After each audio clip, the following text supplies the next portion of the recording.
গল্পটার নাম হচ্ছে আল মুতাকাল্লিমাতু বিল কোরআন, মানে যে নারী সবসময় শুধু কোরআন দিয়ে কথা বলে। আব্দুল্লাহ ইবনে মুবারক অনেক বড় মুহাদ্দিস, হজ করে ফিরতেছেন, হঠাৎ দেখেন এক বৃদ্ধা মহিলা, বয়স্ক মহিলা চাদর গায়ে দিয়ে শুয়ে আছে। তো এটা অনেক বড় একটা কনভারসেশন, আমি কনভারসেশনটা আপনাদেরকে শোনাই। উনি কাছে গেলে যে সালাম দিলেন, আসসালামু আলাইকুম রাহমাতুল্লাহ। সালামের উত্তরে বৃদ্ধা মহিলা স্বাভাবিকভাবে উত্তর না দিয়ে একটা কোরআনের আয়াত তেলাওয়াত করলেন। তেলাওয়াত করলেন সালামুন কওলাম মির রাব্বির রহিম, মানে দয়াময় প্রতিপালক আল্লাহর পক্ষ থেকে তোমার প্রতিও সালাম। এটা একটা কোরআনের আয়াত, কিন্তু এটা দিয়ে উত্তর হয়ে যায় সালামের। কি বলেন? আচ্ছা গেল। এবার আব্দুল্লাহ ইবনে মুবারক জিজ্ঞেস করলেন, মাযা তাসনাঈনা ফি হাযাল মাকান, এখানে কি করেন আপনি, কি করতেছেন একা একা? এই প্রশ্নের উত্তরেও ভদ্রমহিলা একটা কোরআনের আয়াত তেলাওয়াত করে দিলেন। উনি তেলাওয়াত করলেন, ওয়ামাই ইউদ্লিল ফালা হাদিয়া লাহ, মানে আল্লাহ যার পথ ভুলায় দেয় তার পথ দেখানোর কেউ নেই। মানে বুঝাইতে চাইলেন আমি পথ হারাই ফেলছি। কি বুঝাইতে চাইলেন? পথ হারাই ফেলছে, মানে উনি এমনভাবে কোরআনের আয়াত চুজ করে যাতে উত্তর হয়ে যায়। তো এবার উনি জিজ্ঞেস করলেন, আইনা তুরিদিন, তো পথ হারাই ফেলছেন তো বুঝলাম, আয়াত থেকে এটা বোঝা যায়, তো আপনি কোথায় যাচ্ছেন, ডেস্টিনেশন কোথায়? উনি আবার একটা আয়াত তেলাওয়াত করলেন, সুবহানাল্লাযী আসরা বিআবদিহি লাইলাম মিনাল মাসজিদিল হারামি ইলাল মাসজিদিল আকসা। রাসূল সাল্লাল্লাহু আলাইহি ওয়াসাল্লাম মেরাজের আগে যে ইসরা হয়েছিল, মসজিদুল হারাম থেকে মসজিদুল আকসায় রাসূল সাল্লাল্লাহু আলাইহি ওয়াসাল্লাম আল্লাহ নিয়েছিলেন, এটা তেলাওয়াত করলেন। তো বুঝাতে চাইলেন আমি আপনার মতো হজে আসছিলাম মসজিদুল হারামে, আর যাচ্ছি মসজিদুল আকসা, মানে ফিলিস্তিন আমার বাড়ি। মসজিদুল আকসা কোন দেশে? ফিলিস্তিনে। আয়াত এমনভাবে উনি পিক করেন যাতে করে উত্তর হয়ে যায়। উনি বোঝাতে চাইলেন আমিও হজ করতে এসেছিলাম, যাচ্ছি কোথায়? ফিলিস্তিন, মসজিদুল আকসা যে দেশে আছে। তো উনিও বুঝে গেলেন যে তাহলে আপনি মসজিদুল আকসায় যাচ্ছেন। এবার জিজ্ঞেস করলেন, আনতুম মুনযু কাম ফি হাযাল মাকান, তো এখানে একা একা পড়ে আছেন কয়দিন? আবার কোরআনের আয়াত, সালাসা লায়ালিন সাবিয়া, টানা 3 দিন 3 রাত এখানে আছে, এটা কোরআনের আয়াত। আবার জিজ্ঞেস করলেন উনি, মা আরা মাআকি তাআমান তাকুলিন, তো একা যে পড়ে আছেন আবার 3 দিন, তো আপনি খাচ্ছেন কি, বেঁচে আছেন কিভাবে? ভদ্রমহিলা আবার একটা আয়াত তেলাওয়াত করে দিলেন। তিনি পড়লেন, হুয়া ইউতঈমুনি ওয়া ইউসকিন, ইব্রাহিম আলাইহিস সালামের কথা, যে ওই আল্লাহ তাআলাই আমারে খাওয়ায়, আল্লাহই আমাকে পান করে, আল্লাহ তাআলা ব্যবস্থা করেছেন আবার। এইবার উনি অবাক হচ্ছেন, আমি এত বড় মুহাদ্দিস আব্দুল্লাহ ইবনে মুবারক ইমাম বুখারীর উস্তাদ, আমি স্বাভাবিকভাবে কথা বলি আর যাই প্রশ্ন করি একটা আয়াত তেলাওয়াত করে দেয় আর ওটাতে উত্তর হয়ে যায়। কি মহিলার সন্ধান পেলাম? তো উনি বলতেছে, ফাবি আইয়ি শাইইন তাতাওয়াদ্দাইন, 3 দিন যে এখানে আছেন মরুভূমির বালুর মধ্যে, ওযু করেন কিভাবে?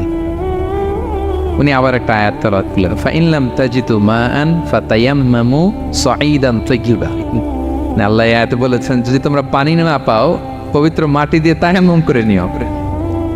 তো বুঝাতে চাইলেন পানি নাই তো কি হয়েছে, বালু তো চাই, তায়াম্মুম করে নাও। আল্লাহু আকবার। এবার উনি বললেন, ইন্না মাইয়া তাআমান আলা তাকুলিন, আমার ব্যাগে তো কিছু খাবার আছে, আপনি কিছু খাবেন? আবার কোরআনের আয়াত, সুম্মা আতিম্মুস সিয়ামা ইলাল লাইল, আল্লাহ এক আয়াতে বলেছেন তোমরা রোজা ফজর থেকে শুরু করে সন্ধ্যা পর্যন্ত পূর্ণ করো। তো বুঝালেন আমি রোজা রাখছি। কি বুঝালেন? রোজা রেখেছি। এবার উনি একটু মাসালা খাটাইতে চাইলেন, ভাবলেন যে বুড়ি তুমি আমার সাথে শুধু কোরআন দিয়ে উত্তর দিচ্ছ, দাঁড়াও তোমাকে আমি আটকাইতেছি। উনি মাসালা খাটাইলেন যে ফাকুলতু লাহা লাইসা হাদা শাহরু রমাদান, তো রোজা রাখছেন মানে এটা তো রমজান মাস না, হজ করে ফিরতেছি আমরা জিলহজ মাসের শেষের দিক, কিসের রোজা? ওই মহিলা আবার একটা আয়াত তেলাওয়াত করলেন যে ওমান তাতাওয়া খায়রান ফাইনাল্লাহা শাকিরুন আলিম, আমি রমজানের ফরজ রোজা তো রাখিনি, এখন আমি নফল রোজা রেখেছি। আয়াতের অর্থ হচ্ছে তোমরা নফল যা করো এগুলো প্রতিদান আল্লাহ তোমাদের বুঝিয়ে দেবে। রমজান না ঠিক আছে জিলহজ, কিন্তু আমি কি রোজা রেখেছি? নফল রোজা। এইবার উনি ধরছেন মাসালা, এবার বলতেছে উবি হালান আল ইফতার ফিস সাফার, সফরে তো রোজা ভাঙা যায়, রোজা তো ভাঙা যায়, খান একটু। এবার উনি কোরআন থেকে আবার তেলাওয়াত করলেন, ওয়া আনতা সুমু খায়রুল লাকুম ইন কুনতুম তা'লামুন, আল্লাহ যে আয়াতে বলেছেন যে সফরের রোজা ভাঙা জায়েজ আছে, ওই আয়াতের শেষে আবার আল্লাহ বলছেন যদি রাখো সব বেশি পাও। কেউ অসুস্থ হলে রোজা ভাঙবে, সফরের রোজা ভাঙবে। এই আয়াতের শেষে হচ্ছে ওয়া আনতা সুমু খায়রুল লাকুম ইন কুনতুম তা'লামুন, তবে রোজা যদি রাখো এটা ভালো যদি তোমরা বুঝতে। এবার উনি আর যাবে কোথায়? দিশেহারা হয়ে এবার জিজ্ঞেসই করে ফেলছে, লিমাদা লা তুকাল্লিমিনি মিসলা মা উকাল্লিমুকি। আচ্ছা মা, এবার বলেন, আমি আপনার সাথে যেভাবে কথা বলি আপনি এইভাবে কথা বলেন না কেন? কিছু জিজ্ঞেস করলে কোরআনের আয়াত বলেন কেন? আমি কথা বলতেছি, আপনি আমার সাথে এভাবে কথা বলেন। কিছু জিজ্ঞেস করলে কোরআনের আয়াত কেন? এইটার উত্তরে উনি আরেকটা কোরআনের আয়াত উনি পড়লেন, মা ইয়ালফিযু মিন কাউলিন ইল্লা লাদাইহি রাকীবুন আতীদ। আল্লাহ বলেছেন, তোমরা মুখ দিয়ে যাই বের করো, এটা লিখে রাখার জন্য দুই কাঁধে রাকীব আতীদ আছে, তুলে রাখে। তার মানে আমি যে তোমার সাথে কথা বলতেছি প্রত্যেকটাই তো রেকর্ডেড হয়, রেজিস্টার্ড হয়। সো এমন কিছু বলি যেটাতে সওয়াব হয়, যেটাতে ভুল না হয়। আল্লাহু আকবার, সুবহানাল্লাহ। কি নারী ছিল, কেমন নারী তিনি ছিলেন? কি পুরো ঘটনাটা শুনবেন? হ্যাঁ, শেষ করবো ঘটনাটা। আচ্ছা, তো উনি অবাক হলেন যে কি মহিলা, এরকম মহিয়সী গরিয়সী নারীও পৃথিবীতে আছে। তিনি বললেন, ঠিক আছে মা, আপনি যেহেতু পথ হারাই ফেলছেন, আমার ওটটাকে আমি নিয়ে আসি। ফাহাল্লাকা আন আহমিলুকি আলা নাফাতি হাদিহি ফাতুদরিকিল কাফেলা। আমার ওটটা নিয়ে আসি, ওটে বসেন, আমি আপনাকে এগিয়ে দিয়ে কাফেলাতে যুক্ত করে দেই। আপনি কি রাজি আমার ওটে বসবেন? আবার কোরআনের আয়াত, ওমা তাফআলু মিন খাইরিন ফাইনাল্লাহা বিহি আলিম। তোমরা যত ভালো কাজ করো আল্লাহ সেটা জানেন, মানে তোমার এই ভালো কাজ আল্লাহ জানেন, আল্লাহ এর প্রতিদান দিবেন। কলা ফানাফতু নাকাতি, আমি ওট বসালাম এবং বললাম ওঠেন। উনি যখন উঠতেছে আমি এভাবে তাকায় আছি, তা আমি যে তাকায় আছি উনি একটা আয়াত তেলাওয়াত করলেন যে কুল্লিল মুমিনিনা ইয়াগুদ্দু মিন আবসারিহিম। এর অর্থ হচ্ছে, নবী হে, মুমিনদেরকে বলুন তারা যেন পরনারী দিকে তাকায় না থাকে, চোখ যেন নিচে রাখে, তারা যেন চক্ষু অবনমিত করে। মানে বুঝাতে চাইলেন যে আমি তো বেগানা নারী, পরনারী, তা আমি ওটে উঠতেছি, আপনি তাকায়। সে হয়তো তাকায় আছে যে বৃদ্ধা মহিলা উঠতে যদি কষ্ট হয় পড়ে যায়। তো উনি যখন দেখতেছেন তাকায় আছে, উনি বলতেছে ফুল্লিল মুমিনিনা ইয়াগুদ্দু মিন আবসারিহিম। নবী হে, বলুন বিশ্বাসীদের তারা যেন চোখ নিচের দিকে করে রাখে। তো উনি লজ্জা পেয়ে গেলেন। ফাকাদাতু বাসারি, আমি লজ্জায় চোখ নামালাম। এরপর আমি বললাম ইরকাবি ওয়াকাদ আকালতু নাকাতি, ওঠেন। আমি এবার ওটের রশি ধরে টানতে আরম্ভ করলেন। ভদ্রমহিলা উঠেই আবার কোরআনের আয়াত পড়লেন, যেটা আমরা গাড়িতে বা কোনো বাহনে উঠলে পড়ে। তিনি পড়তে আরম্ভ করলেন, সুবহানাল্লাযী সাখখারা লানা হাযা ওয়া মা কুন্না লাহু মুকরিনিন ওয়া ইন্না ইলা রাব্বিনা লামুনকালিবুন। প্রশংসা সে আল্লাহর, যে আল্লাহ এই বাহনকে আমাদের জন্য বশীভূত করে দিয়েছেন। তিনি বশীভূত না করলে আমরা তো এটাকে বশীভূত করতে পারতাম না। আপনারা যখন গাড়ি স্টার্ট দিবেন এই দোয়াটা পড়েন তো আপনারা? গাড়ি স্টার্ট দিলে, বিমানে উঠলে, ঘোড়ায় উঠলে, যে কোনো বাহনে উঠলে এটা পড়তে হয়, কোরআনের আয়াত। তো এই বললেন, আমি এবার উঠলাম, ওটের জিমাম ধরে টানতে লাগলাম না, আর একটু হই হই শব্দে ওট চালাতে লাগলাম যাতে করে তাড়াতাড়ি যাওয়া যায়। উনি কোরআনের আয়াত বললেন, ওয়াকসিদ ফি মাশিক ওয়াগদুদ মিন সাউতিক। কোরআনের আয়াত মানে তোমার চলার ক্ষেত্রে তুমি মধ্যম পন্থা অবলম্বন করো, আর গলার সাউন্ডটা আর একটু ছোট করো। এটা কিন্তু লোকমান হাকিম তার ছেলেকে বলেছিলেন যে বাবা, তুমি যখন হাঁটবে মধ্যম পন্থায় হাঁটবে, আর শাউট করবে না, নয়েজ করবে, কণ্ঠটাকে নিচু করবে। এই আয়াতটা উনি পড়ে দিলাম। মানে বুঝাতে চাইলেন আপনি হাজি মানুষ, ফস করে আসছেন, এইভাবে যাচ্ছেন কেন? আপনি স্লোলি যান। ফাজাআলতু আমশি রুয়াইদান ওয়া আতারান্নামু বিশ-শা'র। এরপর আমি আস্তে আস্তে যেতে লাগলাম আর কবিতা আবৃত্তি করতে লাগলাম। আরবদের অভ্যাস ছিল, তারা শত শত লাইন কবিতা মুখস্থ পারত। দিনকে দিন মরুভূমিতে চড়তো আর কবিতা পড়তে। তা আমি কবিতা গুনগুন করে কবিতা পড়তেছি আর যাচ্ছি। এই মহিলা পিছন থেকে আয়াত তেলাওয়াত করলেন আবার, ফাকরাউ মা তায়াসসারা মিনাল কুরআন। মানে কোরআনের যেখান দিয়ে সহজ লাগে ওইখান দিয়ে পড়েন। মানে বুঝাতে চাইলেন কবিতা বললে কি লাভ, আপনি কোরআন পড়েন। উনি আবার লজ্জা পেয়ে কোরআন পড়তে আরম্ভ করলেন। এবার যেতে যে কাফেলা থেকে উনি মিসিং, যে ক্যারাভেন থেকে মিসিং, ওই ক্যারাভেনের সাথে যুক্ত হলেন। এবার জিজ্ঞেস করলেন যে হাদিহিল কাফেলা মান লাকি ফিহা, এই তো আপনার কাফেলা, এখানে কে আছে আপনার? কেউ আছে? আবার কোরআনের আয়াত, আল মাল ওয়াল বানুনা জিনাতুল হায়াতিদ দুনিয়া, অর্থাৎ সম্পদ, সন্তান, এগুলো আল্লাহর দেয়া নেয়ামত। এটা দিয়ে বুঝাতে চাইলেন হ্যাঁ আমার কিছু সন্তানাদি আছে। উনি বুঝতে পারলেন, ফাআলিমতু আন্নাল্লাহা আওলাদান ফিহা, আমি বুঝলাম যে ওনার সন্তান এখানে আছে। এবার একটা চান্স পেয়ে গেছে আব্দুল্লাহ ইবনে মুবারক। কি পেয়ে গেছে? উনি মনে মনে ভাবলেন ওনার ছেলেদের নাম কি, এটা জিজ্ঞেস করি, তাইলে তার উত্তর দিতে পারবে না। সুন্দর না প্রশ্নটা? এবার উনি বলতেছে, ফাকুলতু লাহা মা আসমাউ আওলাদি, মা এবার একটু বলেন তো আপনার ছেলেগুলার নাম কি? কি জিজ্ঞেস করলেন? এটা তো আর নান্টু বল্টু সল্টু তো আর কোরআনে পাওয়া যায় না। আমরা নাম রাখি কি? সল্টু বল্টু কোরআনে আছে? নাই। তো উনি এবার চান্স নিলেন, এবার জিজ্ঞেস করি আপনার ছেলের নাম কি? এইবার আর উত্তর থাকবে না, অনেকক্ষণ আমার সাথে করছে না। তো জিজ্ঞেস করতেছে লাহা ওয়ামা আসমা ও আউলাদিক আদিক, আপনার ছেলেদের নাম কি একটু বলেন তো। এই প্রশ্নের উত্তরে উনি 3টা আয়াত তেলাওয়াত করতেন। এতক্ষণ তো একটা, এখন কয়টা?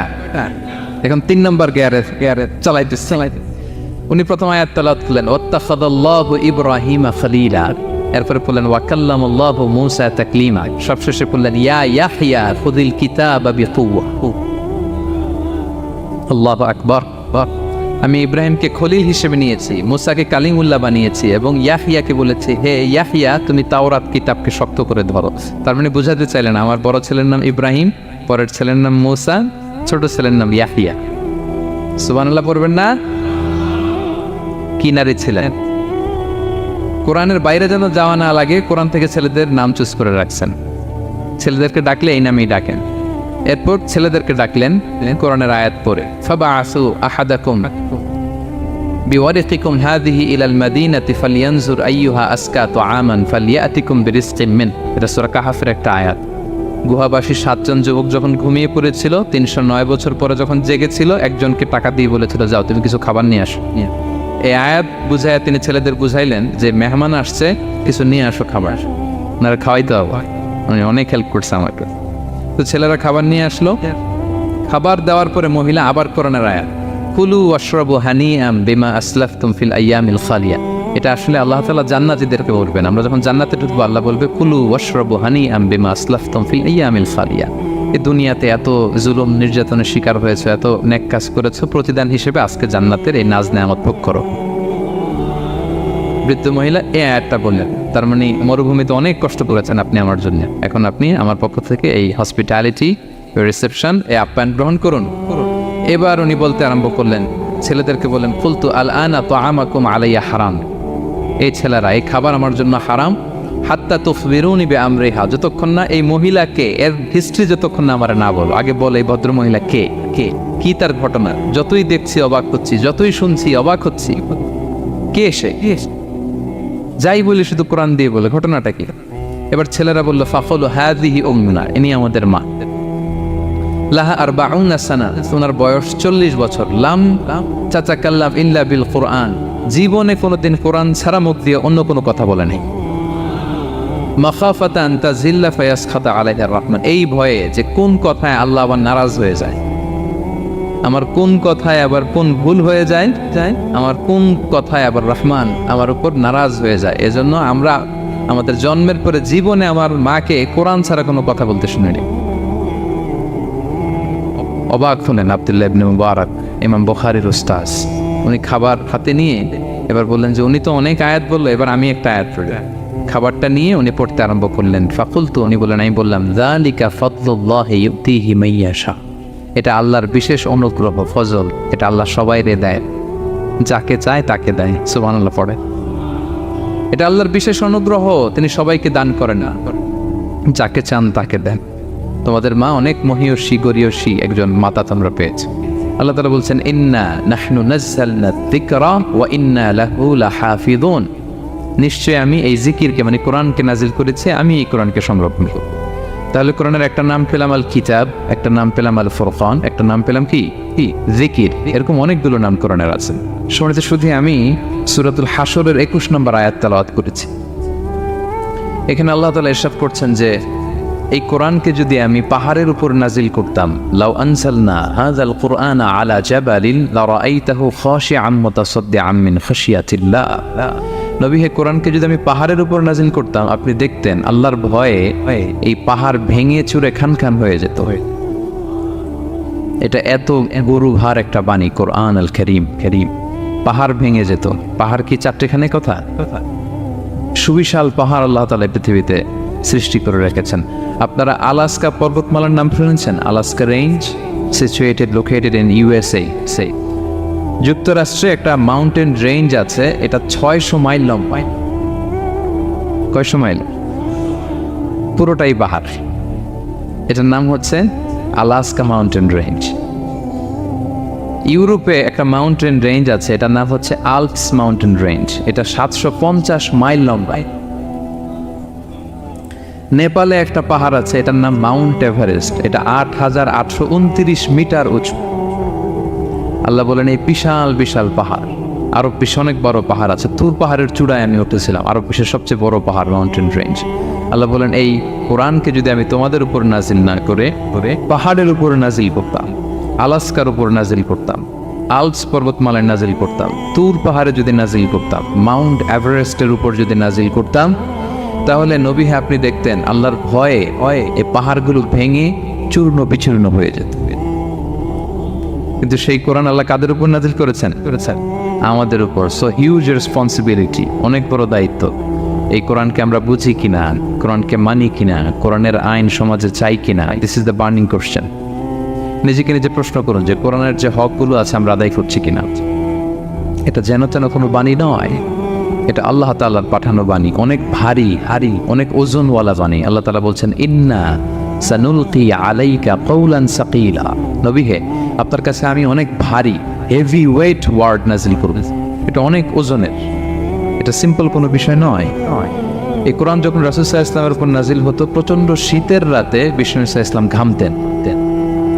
আম্মা জান আয়েশা বলেন আমরা কম্বল মুড়ি দিয়েও থাকতে পারি না, এত শীত, কিন্তু বিশ্বনবী ঘেমে ঘর্মাক্ত হয়ে একাকার।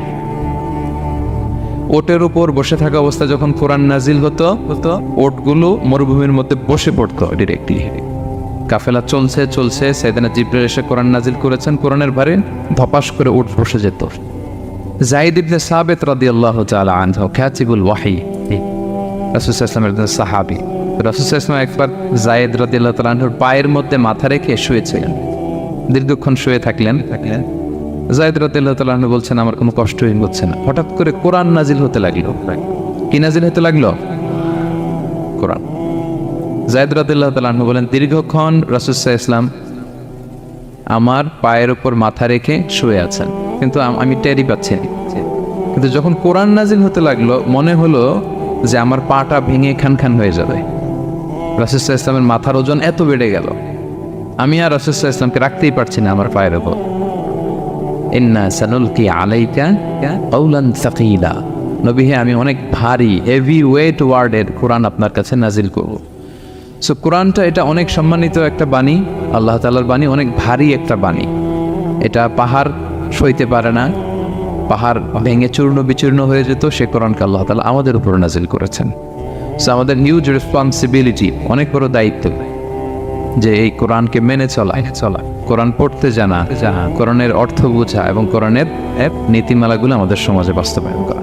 তো আমরা বলেছি যে আমরা কোরআন দিয়ে আজকে কোরআনের পরিচয় নিব। কোরআনকে জিজ্ঞেস করবো যে কোরআন তুমি তোমার পরিচয় দাও। আমরা কিছু প্রশ্ন করবো, দেখবেন কোরআন অবলীলায় উত্তর দিয়ে দিচ্ছে। আমরা যদি কোরআনকে জিজ্ঞেস করি যে কোরআন তুমি যে পৃথিবীতে এসেছো তোমার হিস্ট্রিটা বলো, কবে আসলা, কবে নাজিল হয়েছ?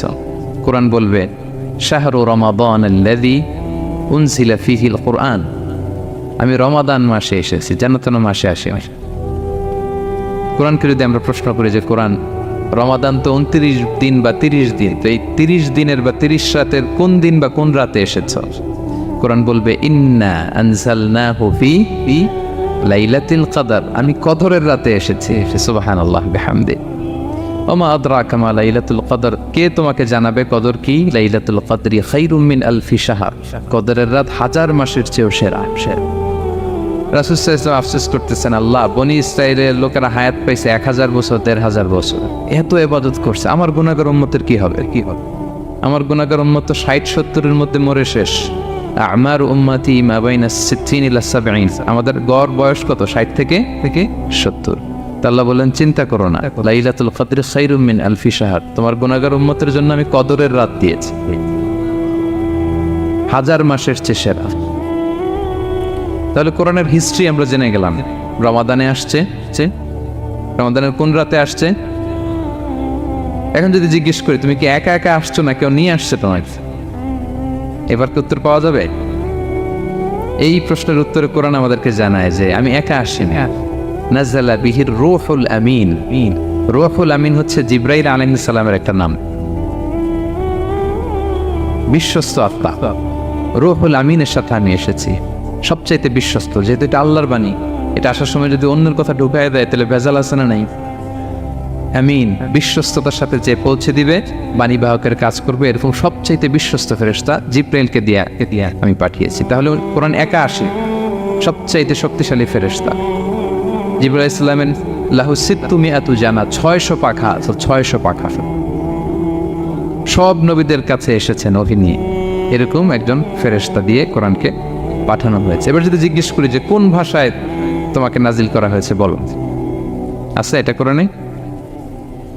কোরআন আমাদেরকে জানাচ্ছে ইন্না আনসালনাহু কুরআনান আরাবিয়ান লাআল্লাকুম তাআকিলুন, নিশ্চয় আমি কোরআনকে আরবি ভাষায় নাজিল করেছি যাতে তোমরা বোঝো। সুস্পষ্ট আরবি ভাষায় এই কোরআনকে আল্লাহ তাআলা নাজিল করেছেন। তাহলে হিস্ট্রি আমরা জানতেছি ধীরে ধীরে, না? রমাদানে আসলো, কদরে আসলো, একা আসে নাই, জিবরাইল ইসলামের সাথে আসলো, আরবি ভাষায় নাজিল হলো। এবার যদি জিজ্ঞেস করি যে তুমি যে আসলা, তোমাকে যে আমাদের তেলাওয়াত করতে হবে, তো এই তেলাওয়াত করার গাইডলাইনটা কি, কিভাবে তেলাওয়াত করব, তেলাওয়াত করার সিস্টেমটা কি, এটা যদি আমাদেরকে একটু বলতে। তো কোরআন এই প্রশ্নের উত্তরে প্রথমে আমাদেরকে বলে যে আমাকে যদি আবৃত্তি করতে চাও, তেলাওয়াত করতে চাও, প্রথম গাইডলাইন হচ্ছে লা ইয়ামাসসুহু ইল্লাল মুতাহহারুন। এর অর্থ হচ্ছে পবিত্র ছাড়া কেউ এই কোরআনকে স্পর্শ করতে পারে না। যদিও এটা দিয়ে লাউহে মাহফুজের কথা বলা হয়েছে, ফেরেশতাদের কথা, কিন্তু বিষ্ণু বলেছেন লা ইয়ামাসসুহু ইল্লা তাহির, পবিত্রতা ছাড়া কোরআন ধরা যায় না। তাহলে কোরআন তেলাওয়াতের প্রথম গাইডলাইন কি? পবিত্রতা, ওযু করতে হবে। ডোন্ট টাচ মি উইদাউট অ্যাবলুশন, কোরআন আপনাকে অর্ডার করবে ওযু ছাড়া আমাকে টাচ করা যাবে না। আচ্ছা, ওযু করলেন, তারপরে কি শুরু করে দিতে পারবেন? না, কোরআন বলে ফাইদা ক্বারাতাল কুরআনা ফাস্তাঈদ বিল্লাহি মিনাশ শাইতানির রাজিম। কোরআন পড়ার আগে তোমার যে সুস্পষ্ট দুশমন ওই শয়তানের ব্যাপারে আল্লাহর কাছে পানাহ চেয়ে নাও, মানে পড়ো আউযু বিল্লাহি মিনাশ শাইতানির রাজিম বিসমিল্লাহির রহমানির রহিম। তাহলে ওযু করলেন, আউযু বিল্লাহ বললেন, বিসমিল্লাহ বললেন। এবার কি করতে হবে? এবার কোরআন বলছে যেমন মনে চায় তেমন পড়া যাবে না। তুমি গানের সুরে, ব্যান্ডের সুরে, হিপ হপ সুরে কোরআন পড়বা, এটা আল্লাহ কবুল করবে না। কোরআন বলছে ওয়ারাত্তিলিল কুরআনা তারতিলা, তারতিলের সাথে কোরআন পড়তে হবে, ধীর স্থির ভাবে কোরআন পড়তে হবে। তারতিল, আপনারা যারা কোরআন পড়বেন তারতিলের সাথে পড়বেন। What is তারতিল? আনাস রাদিয়াল্লাহু তাআলা আনহুকে জিজ্ঞেস করা হয়েছিল তারতিল কি, নবী কিভাবে তেলাওয়াত করতেন। তিনি বলেছিলেন ইয়ামুদ্দু বিহা সাওতাহু মাদ্দান, বিষ্ণু ইসলাম প্রতিটি আয়াত টেনে টেনে পড়তেন। কিভাবে? টেনে টেনে পড়তেন। আবার বিষ্ণু ইসলামের স্ত্রী উম্মে সালামা রাদিয়াল্লাহু তাআলা আনহা তিনি বলতেন ইয়াকাত্তিউ কিরাআতাহু আয়াতান আয়াতান, বিষ্ণু ইসলাম প্রতিটি আয়াত শেষে থামতেন, এক আয়াত পড়ে থেমে আরেক আয়াত, আবার থেমে আরেক আয়াত। আলহামদুলিল্লাহি রাব্বিল আলামিন আর রহমানির রহিম মালিকি ইয়াউমিদ্দিন। দেখেন, টেনে টেনেও পড়লাম, আবার প্রতিটা আয়াত শেষে থামলাম। This is তারতিল। ওয়ারাত্তিলিল কুরআনা তারতিলা, এভাবে টেনে টেনে প্রতি আয়াত শেষে থেমে থেমে পড়ার নাম তারতিল। এভাবে পড়তে হবে। তো পড়ার গাইডলাইন কি বললাম? প্রথমে কি করতে হবে? ওযু করতে হবে, পবিত্রতা।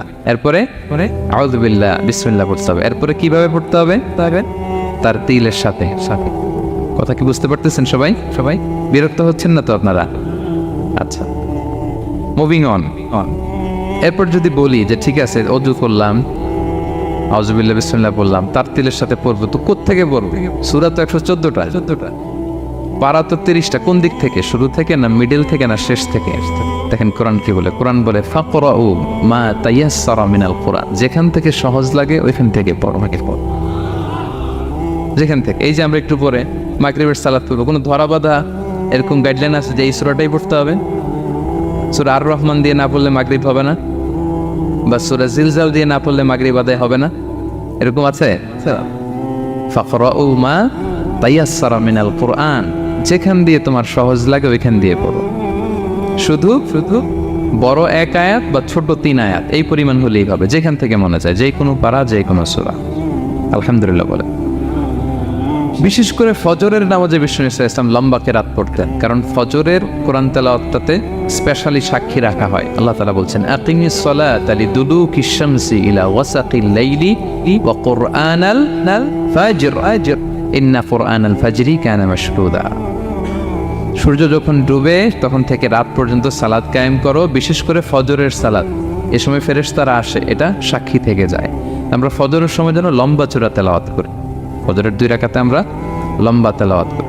এবার কোরআনকে যদি জিজ্ঞেস করি যে কোরআন তোমার পৃথিবীতে যে এসছো, তোমার অবজেক্টিভটা কি, নাজিলের উদ্দেশ্য কি উদ্দেশ্যে আল্লাহ তাআলা পাঠিয়েছেন, কোরআন আমাদেরকে জানাচ্ছে। আলিফ লাম র কিতাবুন আনজালনাহু ইলাইকা লিতুখরিজান নাসা মিনাল যুলুমাতি ইলান নূর। এই কোরআনকে আমি নাজিল করেছি যাতে অন্ধকারাচ্ছন্ন মানুষগুলোকে নবী হে আপনি আলোর দিকে নিয়ে যেতে পারেন। I have revealed this holy book to you in order to lead the mankind out of darkness into the light. কোরআন আমাদেরকে আলোর দিকে নেয়। কিসের দিকে নেয়? আলোর পথ দেখায়, মুক্তির পথ দেখায়। তো মুক্তির জন্য আমি এই কোরআনকে পাঠিয়েছি। এবং কোরআন পাঠিয়ে আল্লাহ তাআলা গোটা বিশ্ববাসীকে চ্যালেঞ্জ করেছেন যে পারলে এরকম আরেকটা কোরআন বের করে আনে, লিখে আনে। পারবে নাকি গোটা বিশ্বের সবাই মিলে? আমরা যখন বই লিখি, বইয়ের ভূমিকাতে লিখি যে মানবিক দুর্বলতার কারণে বা আমার জ্ঞানের কমতির কারণে কিছু ভুল হতে পারে বা টাইপও মিস্টেক হতে পারে। কেউ যদি আমাদের ভুলগুলো ধরিয়ে দেন আমরা শুদ্ধ করে নিব। প্রত্যেক লেখক লেখে যে আমার 3টা বই বেরোয়েছে, আমি এটা লিখছি শেষে, যে কিছু টাইপও মিস্টেক হতে পারে বা আমার ভুল হতে পারে, জানালে আমি পরবর্তী সংস্করণে কি করব? শুধরে নেব। কিন্তু কোরআন ব্যতিক্রম। সব লেখক বলে ভুল থাকলে বইলাম, কোরআন বলে পারলে ভুল খুঁজে বের করো। কোরআন শুরুতেই বলতেছে যালিকাল কিতাব লা রাইবা ফি, this is the book, the most authentic and original book in the world, whereof there is no doubt in it। এর মধ্যে কোনো সন্দেহের অবকাশ নাই, পারলে ভুল খুঁজে বের করে দেখাও। তার মানে গোটা বিশ্ববাসীকে আল্লাহ তাআলা চ্যালেঞ্জ ছুড়ে দিয়েছেন। চ্যালেঞ্জ দিয়ে বলেছেন ওয়া ইন কুনতুম ফি রাইবিম মিম্মা নাযালনা আলা আবদিনা ফাতু বিসূরাতিন মিন মিথলি ওয়াদউ শুহাদাআকুম মিন দুনিল্লাহি ইন কুনতুম সাদিকিন। যদি মনে করো যে কোরআন বিশ্বনবী বানিয়েছে, যদি সন্দেহ করো আমার বান্দা মুহাম্মদের উপর যে কোরআন নাজিল করেছে এটা যদি তার বানানো মনে করো, পারলে আরেকটা বানিয়ে নিয়ে আসো। পারে নাই। পৃথিবীর সবচাইতে বড় বড় সাহিত্যিক পণ্ডিত ছিল তখনকার সময়ে মক্কায়, পারে নাই তারা অনেক চেষ্টা করে যেই কথা বলছে এটা কোরআনের পক্ষেই চলে আসছে। একজন অনেক ট্রাই করতেছে যে কোরআনের সবচেয়ে ছোট সূরার মতো একটা লাইন সে বানাতে পারে কিনা। সবচেয়ে ছোট সূরা কোনটা? কাউসার। তো সে পড়তেছে ইন্না আ'তাইনা কাল কাউসার ফাসাল্লি লিরাব্বিকা ওয়ানহার ইন্না শানিআকা ওয়াল আবতার। এরপরে মিলে এক লাইন বানাইছে যে লাইসা হাযা মিন কালামিল বাশার। অর্থ হয়ে গেছে অন্যরকম। এটার অর্থ হচ্ছে এটা কোনো মানুষের কথা নয়। ইন্না আ'তাইনা কাল কাউসার ফাসাল্লি লিরাব্বিকা ওয়ানহার ইন্না শানিআকা ওয়াল আবতার। সে মিলে বানাইছে এক লাইন, সেটা হচ্ছে লাইসা হাযা মিন কালামিল বাশার। এটা কোনো বাশার, মানুষের লেখা হতে পারে না। আল্লাহু আকবার। তো আল্লাহ তাআলা চ্যালেঞ্জ দিয়ে বলেছেন শুধু তোমরা না, পারলে জিনদের সাথে একটা কনফারেন্স করো। কুল লা ইন ইজতামাআতিল ইনসু ওয়াল জিন্নু আলা আইয়াতু বিমিসলি হাযাল কুরআন লা ইয়াতুনা বিমিসলিহি ওয়ালাউ কানা বা'দুকুম লিবা'দিন যাহিরা। আল্লাহ বলতেছে চ্যালেঞ্জ, গোটা বিশ্ববাসীর জন্য চ্যালেঞ্জ। শুধু তোমরা না, জিনদেরকেও ডাকো একটা কনফারেন্সে। কারণ দুইটা, ম্যানকাইন্ড আর জিনকাইন্ড। শুধু মানুষকে না, আমি জিনকেও চ্যালেঞ্জ দিলাম, সবাই মিলে যদি পারো কোরআনের মতো একটা বই নিয়ে আসবে। পারবে? পারবে না। গোটা বিশ্ববাসী এই চ্যালেঞ্জের কাছে হার মেনেছে। এবং আল্লাহ বলেছেন এটা আমি নাজিল করেছি, এটা হেফাজতের দায়িত্ব আমি নিয়েছি। ইন্না নাহনু নাযালনা যিকরা ওয়া ইন্না লাহু লাহাফিজুন। এই কোরআনকে নাজিল করেছে কে? আবার এটা হেফাজতের দায়িত্ব নিয়েছে কে? আল্লাহ তাআলা নিয়েছে। কোরআনের সবগুলো প্রিন্টেড কপি যদি আমরা আগুন দিয়ে জ্বালায় দেই তাহলে তো আর কোরআন থাকবে না পৃথিবীতে, না? হ্যাঁ, আমরা আমাদের তাকরিম সালেহ আহমদ তাকরিমের মতো 10 জন ওয়ার্ল্ড ক্লাসের হাফেজদের বসাইলেই উইদিন 3 days আমি আরেকটা কপি বানাই ফেলতে পারবো। কি বলেন, পারা যাবে না? গোটা বিশ্বে আমাদের যে হাফাজ, এদের মধ্যে ওয়ার্ল্ড ক্লাস যে হাফেজ এরকম 10 জন লাগবে শুধু। আবার গিভ মি জাস্ট 3 days, আমরা আরেকটা কোরআন বের করে ফেলতে পারবো। কারণ আমরা শুধু কোরআন লিখে রাখি না, এই সিনার ভিতরে খোদাই করে রাখি, ঠিক কি না? এবং হাফেজে কোরআনের সংখ্যা পৃথিবীতে বাড়ছে। পৃথিবীতে কোন দেশে সবচেয়ে বেশি হাফেজ জানেন আপনারা? না, বাংলাদেশে না। ইজিপ্ট র্যাঙ্কিংয়ে আছে, কিন্তু সবচেয়ে বেশি হাফেজ হচ্ছে লিবিয়াতে। লিবিয়াতে প্রত্যেক 3 জনে একজন হাফেজ। মোট জনসংখ্যা 70 লাখ, হাফেজ আছে 23 লাখ। র্যাঙ্কিংয়ে সেকেন্ড হচ্ছে আল মাগরিব, আরবিতে বলে মাগরিব মানে মরক্কো, ওদের হাফেজের সংখ্যা 16 লাখ। থার্ড হচ্ছে ইজিপ্ট, মোর দেন 1 মিলিয়ন। ফোর্থ হচ্ছে সৌদি আরবিয়া, ফিফথ হচ্ছে জর্ডান। কোটি কোটি হাফেজ আছে আমাদের গোটা বিশ্বে, আমাদের সবগুলো কোরআনের প্রিন্টেড কপি জ্বালিয়ে দিলেও কোরআন আবার নিয়ে আসতে আমাদের কয়েকদিনের ব্যাপার। আলহামদুলিল্লাহ বলবেন না? এই কোরআনের ভেতরে আল্লাহ তাআলা শিফা রেখেছেন রহমত। আল্লাহ বলেন, অনুনাজ্জিলু মিনাল কুরআনি মা হুয়া শিফাউন ওয়া রাহমাতুল লিল মুমিনিন ওয়া লা ইয়াজিদুয যালিমিনা ইল্লা খাসারা। আমি এই কোরআনের ভিতরে শিফা রেখে দিয়েছি, রহমত রেখে দিয়েছি। সূরাতুল ফাতিহাকে বলা হয় সূরাতুশ শিফা। অসুস্থ ব্যক্তির গায়ে আপনি ফু দিতে দেরি, সুস্থ হতে দেরি হয় না না, কিন্তু ওই ঈমানটা থাকতে হবে। ওই ঈমান নিয়ে, ওই আমল নিয়ে যদি আপনি রিসাইট করে ফু দেন, আল্লাহ তাআলা সুস্থ করে দেবেন। এবং এই কোরআন আপনাকে বিপদ থেকে উদ্ধার করতে পারে, কারণ কোরআন আল্লাহর সিফাত, এটা আল্লাহর একটা সিফাত। এটা পরে আপনি আল্লাহর কাছে দোয়া করলে আপনাকে বিপদ থেকে উদ্ধার করবে। আল্লাহ তাআলা বলছেন, ওয়া ইযা ক্বারা'তাল কুরআনা জাআলনা বাইনাকা ওয়া বাইনাল্লাযীনা লা ইউমিনুনা বিল আখিরাতি হিজাবাম মাসতুরা। নবী হে, আপনি যখন কোরআন তেলাওয়াত করেন তখন আপনার আর কাফেরদের মাঝে আমি পর্দা ঢেলে দেই। পর্দা, কাফেররা আপনারা দেখে না। সুবহানাল্লাহ। সূরা লাহাব যখন নাজিল হলো, তাব্বাত ইয়াদা আবি লাহাবি ওয়া তাব, ধ্বংস হোক নিপাত যাক আবু লাহাবের 2 হাত। আবু লাহাব কে ছিল বলেন তো? বিশ্বনবীর চাচা। তো আয়াত যখন নাজিল হলো, চাচার বদনাম যখন আয়াতে আসলো, চাচি উম্মে জামিল খুব রেগে গেল। সে যখন নমুসলিমদের কাছে শুনতে আরম্ভ করলো, কি আমার স্বামীর ব্যাপারে কটূক্তি, আজকে মুহাম্মদের খবর আছে। আতাইনা ওয়া আবাইনা ওয়া আমরাহু কালাইনা, আজকে মুহাম্মদের একদিন আর আমার একদিন, একটা স্পরস্পর করে ছাড়বো। রেগে মেগে, খুব জাত্রের মহিলা ছিলেন। আসতেছে। তো বিষ্ণু ইসলাম কাবা ঘরের পাশে আবু বকর রাদিয়াল্লাহু তাআলা আনহুকে নিয়ে বসা। তো আবু বকর রাদিয়াল্লাহু তাআলা আনহু এই দৃশ্য দেখে বললেন, ইয়া রাসূলুল্লাহ, আপনি এখান থেকে চলে যান। উম্মে জামিল এসে আক্রমণ করবে আপনার উপর। আল্লাহ রাসূল বললেন, আবু বকর তুমি ভয় পেও না, আমি জাস্ট একটু কোরআন তেলাওয়াত করবো, এরপরে কি হয় দেখো।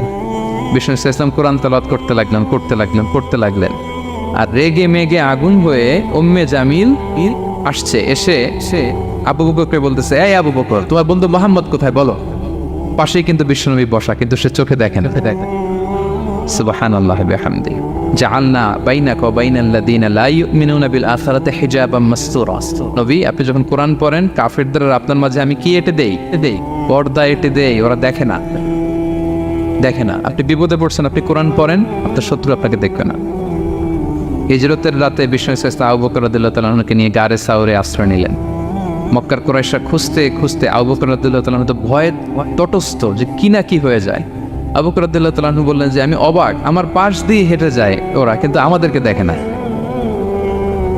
ইমাম আল কুরতুবী, তিনি মনসুর দুর্গে বন্দী ছিলেন, জালিমের বন্দিশালায়। উনি জেলখানা ভেঙে পালাতে সৈনিকরা টের পেয়ে গেল, খুঁজতেছে ওনাকে। খুঁজতে ধরার জন্য উনি এক পাহাড়ের চিপায় যে আশ্রয় নিলেন আর সূরা ইয়াসিন তেলাওয়াত করতে লাগলেন।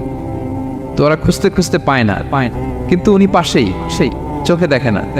তো উনি বললেন যে হঠাৎ এক সৈনিক সে ইউরিন পাস করতে লাগলো দাঁড়িয়ে, মানে প্রস্রাব করতে লাগলো। তার প্রস্রাবের ছিটে ফোঁটা আমার গায়েও লাগতেছে, কিন্তু সে আমারে দেখেন। সুবহানাল্লাহ পড়বেন না? জাআলনা বাইনাকা ওয়া বাইনাল্লাযীনা লা ইউমিনুনা বিল আখিরাতি হিজাবাম মাসতুরা। নবী হে, যখন কোরআন পড়বেন আপনার আর কাফেরের মাঝে আমি কি এঁটে দেই? পর্দা এঁটে দেই। আমি নিজেও এটার অনেক প্রমাণ পেয়েছি। আমি বাংলাদেশের একটা জেলা, চাঁদপুরের এদিকে একটা এলাকায় আমার একটা তাফসীর প্রোগ্রাম ছিল। তো একটা সময় আমি খুব প্রত্যন্ত অঞ্চলে যেতাম, রিমোট এরিয়ায়, বিল একটা গ্রাম। দাওয়াত করছে তো আমি চলে যেতাম। কোরআনের কথা আমার পৌঁছাইতে হবে সব জায়গায়। তো মাহফিল শেষে রাত 2টার দিকে আমরা ফিরতেছি, বিল কিছু গুচ্ছ গ্রাম। হঠাৎ একটা মোড়, ওই মোড়ের ওইখানে দেখি একটা গাছপালা আছে। এটার মানে হচ্ছে আশেপাশে ডাকাত আছে, ওখানে ডাকাতি এরকম হয় আর কি। বিল এরিয়াতে গাছ ফেলে রাখেন, তো গাছ থাকলে তো আর কোনো সিএনজি প্রাইভেট কার কিছুই যাবে না। তাই বুঝতে পারলাম যে এটা তো ডাকাতের কাজ। আমি সূরা ইয়াসিন তেলাওয়াত শুরু করে দিলাম। বিপদে বলে সূরা ইয়াসিনের প্রথম 9 আয়াত, এই 9 আয়াত পড়বেন। পড়তে আরম্ভ করলাম, ড্রাইভারকে বললাম একটু করে পেজ। তো টর্চ মারতেছে বিল থেকে, মানে ওরা তো ওখানে উৎপেতে আছে। আমি পড়তেছি, কিছুক্ষণ পরে ডাকাত নিজে এসে গাছ সরাই দিয়ে বলতেছে যান। মানে ও কি করবে ও নিজেও বুঝতেছে। ও যে কি করবে, ও কি করতে হবে, ওইটা মানে বুদ্ধিজ্ঞান সে হারাই ফেলেছে। সে শুধু গাছটা সরালো, বলতেছে যান। এই চলে গেলাম। এটা আমার নিজের প্রমাণ, হয়তো কোথাও বলি নাই, আজকে প্রসঙ্গক্রমে বলা হয়ে গেল। তো এরকম বিপদে পড়লে সূরা ইয়াসিনের প্রথম কয়াত পড়বেন আপনারা, জাআলনা বাইনাকা ওয়া বাইনাল্লাযীনা লা ইউমিনুনা বিল আখিরাতি হিজাবাম মাসতুরা। আপনার আর আপনার শত্রুদের মাঝে কি হয়ে যাবে? পর্দা পড়ে যাবে, দেখবেই না আপনাকে। অনেক চেষ্টা করেছিল মক্কায় কুরাইশরা রাসূল সাল্লাল্লাহু আলাইহি ওয়াসাল্লামের এই কোরআনে বাধা দিতে, যাতে এই কোরআনের কথা শুনতে না পারে। কারণ যারাই বিশ্বনবীর কণ্ঠের তেলাওয়াত শুনতো এরাই মুগ্ধ হয়ে কালেমা পড়ে মুসলমান হয়ে যেত। তারা ডিস্টার্ব করতো কোরআনের মাহফিলে। وقال الذين كفروا لا تسمعوا لهذا القرآن والغوا فيه لعلكم تغلبون। তারা বলতো যে মুহাম্মদের কণ্ঠের কোরআন তোমরা শুনবে না, বরং ডিস্টার্ব করবে। কি করবে? তো আবু জাহেল যখন ঘোষণা দিল তখন বিশ্বনবী তেলাওয়াত করলে ওরা শীষ দিত, হুইসেল বাজাতো, মোকাআউ ওয়া তাসদিয়া, হুইসেল বাজাতো আর হাততালি দিত এরকম। তো হাততালি দিয়ে যাতে বিশ্বনবীর সাউন্ডটা অন্যরা না শুনে, বিশ্বনবীর চারদিকে ঘিরে হুইসেল মারতো আর হাততালি দিত, ডিস্টার্ব করতো যাতে না শোনে। কিন্তু এই কোরআনের বাণীটা কার? এই বাণীকে হুইসেল দিয়ে আটকানো যায়? হাততালি দিয়ে, র‍্যাব দিয়ে, পুলিশ দিয়ে, কোনো বাধা দিয়ে আটকানো যাবে? যাবে না। পৃথিবীর কোনো শক্তি দিয়ে এটাকে আটকানো যায় না, এটা তো আল্লাহর বাণী। তো বিষ্ণু ইসলাম কোরআনের কথা যখন শোনাতেন, বিষ্ণুনবীর কণ্ঠের তেলাওয়াত শুনেই অনেকে কালিমা পড়ে মুসলমান হয়ে যেত। তা আবু জাহেল কোনো দিশা না পেয়ে পরে মক্কার যে পার্লামেন্ট দারুন নদওয়াতে বিল উত্থাপন করলো যে আজকে থেকে মুহাম্মদের কণ্ঠের তেলাওয়াত কেউ শুনতে পারবে না, কেউ শুনতে পারবে না। তো মজার ব্যাপার হচ্ছে সবাইকে না করে লুকায় লুকায় সে নিজেই শুনতে যায়। কারণ সে তো আরব হওয়ার ফলে কোরআনের যে ভাষা শৈলী, যে প্রাঞ্জল বাক্যবিন্যাস, শব্দের বুনন, এটা শুনে সে অবাক হয়ে যায় যে এত সুন্দর বাক্যবিন্যাস কিভাবে হতে পারে। তো সবাইকে দিনের বেলা নিষেধ করে, রাত্রিবেলা বিষ্ণু ইসলাম রিভাইজ করতেন, লুকায় লুকায় ওনার ঘরের পিছনে যেয়ে শুনতো। শুধু সেই না, তার ডান হাত বা হাত ওয়ালিদ ইবনে মুগীরা, উতবা ইবনে শাইবা, উতবা ইবনে মুগীরা, শাইবা ইবনে মুগীরা, ওয়ালিদ ইবনে মুগীরা, এরা সবাই কি করতো? লুকিয়ে লুকিয়ে কোরআন শুনতো। পরে বিশ্বনবী যখন ঘুমের প্রস্তুতি নিতেন সব ফিরে আসতো, ফিরে আসার সময় সবার দেখা হয়ে যেত। তারা লজ্জিত হতো, সবাই বলতো আবু জাহেল ঘটনা কি? দিনের বেলা তুমি শুনতে নিষেধ করো, রাতে তো তুমিই চলে আসো। তো সে বললো আজকে কঠিন দারুন নাদওয়ার পার্লামেন্টে বিল পাস করবো, যে এমনটা করবে এই শাস্তি মাথার চুল কামিয়ে মক্কার বাজারে ঘুরানো হবে। তো এই বিল যেদিন পাশ হয়েছে আবু জাহেল ওই দিন নিশ্চিত ভাবতেছে আজকে যে বিল পাস করছে কেউ তো যাবে না, আমি একটু যাই। মানে আজকে যে কঠিন শাস্তির ঘোষণা দিছি, আজকে কেউ এই স্পর্ধা দেখাবে না। মুহাম্মদ তো তেলাওয়াত শুরু করে দিয়েছে, কি যে মধুর বাণী, যাই একটু শুনে আসি। ওয়ালিদ ইবনে মুগীরারও একই প্ল্যান যে আজকে আবু জাহেল যে টাইট দিছে কেউ যাবে না, আমি একটু যাই। তো এভাবে সবাই লুকিয়ে লুকিয়ে বিষ্ণুনবীর ওখানে যায় হাজির, মন্ত্রমুগ্ধ তেলাওয়াত শুনছে। বিষ্ণুনবীর তেলাওয়াত শেষ, ফিরে যখন আসতেছে, ফিরে আসার রাস্তায় আবার দেখা হয়ে গেছে। তো এইভাবে তারা কোরআনকে বাধা দিতে যেয়ে বারবার নিজেরা লজ্জিত হতো। এবং হজের মৌসুমে যখন ভিন দেশ থেকে লোকেরা আসতো, মক্কার যে এন্ট্রিগুলো আছে আবু জাহেল লোক বসিয়ে রাখতো, বলতো যে সবাইকে বলবা এখানে একটা উন্মাদ লোক আছে, বীর করে কি যেন বলে, নাম তার মুহাম্মদ। তোমরা হজ করতে আসো, হজ করো, জমজমের পানি খাও, সাফা মারওয়ায় দৌড়াও, কিন্তু এই মুহাম্মদের কাছেও যাওয়া, গেলেই পাগল হয়ে যাও। মানুষের একটা অভ্যাস আছে, আল ইনসানু হারিসুন আলা মা মুনিয়া, মানুষের যেটা করতে না বলা হয় বেশি, মানুষ এটা করে বেশি। তো রাসূল সাল্লাল্লাহু মুহাম্মদের কথা কিন্তু ভিনদেশীরা জানতোই না। মুহাম্মদের কাছে যেও না যখন বলছে, সবাই মনে মনে প্ল্যান করে নিছে, আর যাই করি আর না করি মুহাম্মদের দেখে যেতে হবে। তো এরা হস্টস করে সবাই খুঁজতো, হু ইজ দিস মুহাম্মদ, কে এই মুহাম্মদ? রাসূল সাল্লাল্লাহু আলাইহি ওয়াসাল্লামের কাছে আসতো। রাসূল সাল্লাল্লাহু আলাইহি ওয়াসাল্লামের তেলাওয়াত তো অনেক দূরে, চেহারা দেখে অনেকে কালিমা পড়ে মুসলমান হয়ে যেত। এত নুরানি চেহারা বিশ্বনবী ছিল, এত সুন্দর তেলাওয়াত ছিল। প্রিয় ভাইরা, সেই কোরআনকে আল্লাহ তাআলা বলছেন যে পাহাড়ের উপর যদি নাজিল করতাম, পাহাড় ভেঙে কি হতো?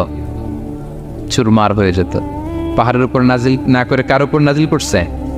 আমাদের উপর নাজিল করছে। আমাদের হিউজ রেসপন্সিবিলিটি, এই কোরআনকে আমাদের বুঝতে হবে, জানতে হবে। কোরআন শুদ্ধভাবে পড়ার প্রচেষ্টা চালাবেন তো? রেগুলার কোরআনের অর্থ বুঝবেন তো? কোরআনের মাহফিলগুলোতে আসবেন তো? কোরআনের পক্ষে থাকবেন তো সবাই?